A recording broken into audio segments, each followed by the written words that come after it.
안녕하십니까. 지난 시간에 이어 직업 상담학을 강의하게 된 김동숙입니다. 지난 시간에는 상담사의 자질과 인간중심적 상담, 또 특성 요인 직업 상담의 이론에 대해서 알아봤는데요. 이번 시간에는 상담의 기법에 대해서 알아보는 시간이 되겠습니다. 그래서 상담의 기법이 어떻게 이루어졌는지 한번 구성을 보겠습니다. 자, 제2강의 구성은요.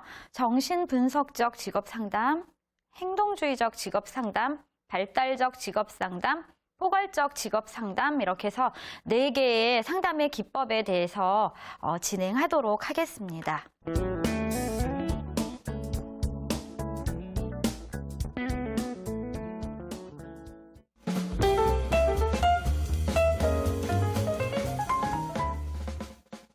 정신분석 상담의 인간관에 대해서 먼저 알아보겠는데요. 선생님들이 그냥 상담을 잘 모르시는 선생님들도 왜 프로이드가 뭐 어떻대, 프로이드는 뭐 이랬대, 뭐 꿈이 이렇대, 이런 얘기를 하시는 거를 제가 많이 봤습니다. 그래서 우리가 상담의 기본에 대해서 잘 모르고 있는 사람도 프로이드는 잘 아는 경우가 있습니다. 그래서 이름만 알고 계시는지 프로이드의 상담 이론에 대해서 전반적으로 꿰뚫으시는지까지는 제가 모르지만 어쨌든 상담 이론 하면 프로이드를 먼저 생각하는 그런 사람들이 많이 있는 것 같습니다. 그래서 우리는 또 직업 상담사로서 그냥 프로이드가 있대 이런 수준에 그치면 좀 안 되겠죠. 그래서 정신분석적 상담의 어떤 깊이 있는 이해를 통해서 우리가 상담을 할 때 좀 내담자에게 도움이 되는 그런 상담사의 자질을 키울 수 있었으면 좋겠습니다. 그래서 정신분석적 상담을 살펴보면은요, 정신분석적 상담은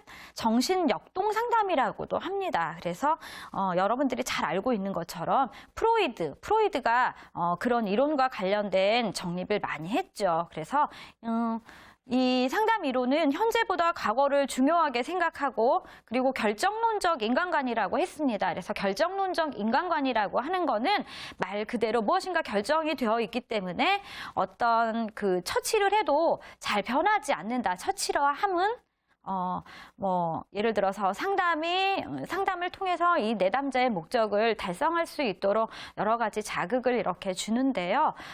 그런 것들이 인간중심적 상담에서는 굉장히 고도의 기법이 요구가 되고 또 결정론적 인간관을 바탕으로 하기 때문에 내담자가 지난 유아기 때 어떤 경험을 하고 있는지가 상담에서 굉장히 중요한 역할을 하고 있습니다.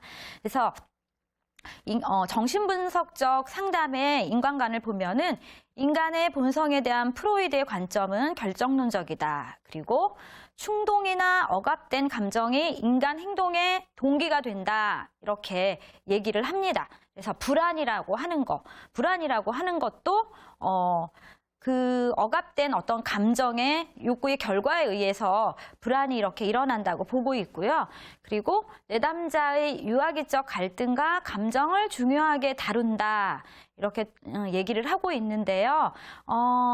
프로이드 하면은 또 선생님들이 또 이런 거를 또 생각하실 수 있습니다. 뭐냐면은 어렸을 때 어떤 성적 경험이 이 사람의 어떤 성격을 만들고 그리고 일생을 지배한다라고 얘기를 들으셨을 수도 있는데요. 그런 얘기가 지금 말하고 있는 것과 맥을 같이 합니다. 그리고 내담자의 무의식적인 자료와 방어를 탐색하는 작업을 한다 이렇게 되어 있는데요. 프로이드 이론에서는 어떻게 얘기를 하느냐면 인간이 가지고 있는 왜 빙산 있죠? 빙산 이렇게 보면 어떤가요? 우리가 보이는 부분은 굉장히 작아요. 하지만 그 수면 밑에 이렇게 얼음 덩어리는